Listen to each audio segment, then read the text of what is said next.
રામ જાનકી આશ્રમ ખાતે ફાગણોત્સવની ઉજવણી કરવામાં આવી. મહંત રાઘવેન્દ્ર દાસજીએ કર્યું દેહદાન. શ્રી સમસ્ત બ્રહ્મ સમાજ ભરૂચ શહેર, શ્રી પરશુરામ સંગઠન ભરૂચ જિલ્લા અને બ્રહ્મ સોશિયલ ગ્રુપ ભરૂચના સંયુક્ત ઉપક્રમે શ્રી રામ જાનકી આશ્રમ ખાતે ફાગણોત્સવની ભવ્ય ઉજવણી કરવામાં આવી હતી, જેમાં શ્રી રામ જાનકી આશ્રમના મહંત રાઘવેન્દ્ર દાસજીએ દેહદાન કરી સામાજિક પ્રેરણાત્મક સંદેશ પૂરો પાડ્યો હતો. ફાગણ માસ એ આનંદ અને ઉત્સવનો સમય છે. આ મહિનામાં લોકો હોળી અને ધૂળેટી જેવા તહેવારોની ઉજવણી કરે છે.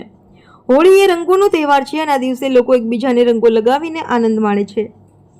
ત્યારે આ ફાગણ માસની ઉજવણી કરતા શ્રી સમસ્ત બ્રહ્મ સમાજ ભરૂચ શહેર, શ્રી પરશુરામ સંગઠન ભરૂચ જિલ્લા અને બ્રહ્મ સોશિયલ ગ્રુપ ભરૂચના સંયુક્ત ઉપક્રમે શ્રી રામ જાનકી આશ્રમ ખાતે ફાગણોત્સવની ભવ્ય ઉજવણી કરવામાં આવી હતી.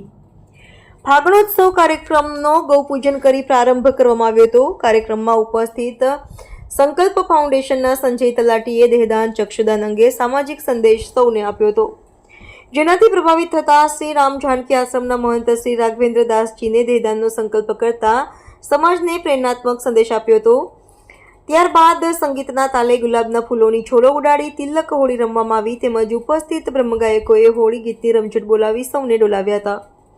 આ પ્રસંગે ઉપસ્થિત શ્રી સમસ્ત ગુજરાત બ્રહ્મ સમાજ ભરૂચ શહેરના પ્રમુખ હેમંત શુક્લ, શ્રી પરશુરામ ક્રેડિટ સોસાયટીના રજનીકાંત રાવલ, ચેરમેન શૈલેન્દ્રભાઈ દવે, શ્રી પરશુરામ સંગઠનના સ્થાપક હરેશ પુરોહિત, બ્રહ્મ સોશિયલ ગ્રુપ ભરૂચના પ્રમુખ યોગેશભાઈ જોશી, બ્રહ્મ અગ્રણી પ્રદીપભાઈ રાવલ સહિત મોટી સંખ્યામાં બ્રહ્મબંધુઓ તેમજ મિત્રમંડળ હાજર રહી ફાગણોત્સવ કાર્યક્રમને માણ્યો હતો. સમગ્ર કાર્યક્રમનું સફળ સંચાલન શ્રી સમસ્ત ગુજરાત બ્રહ્મ સમાજ ભરૂચ શહેરના મહામંત્રી રાજુભાઈ ભટ્ટે કર્યું હતું.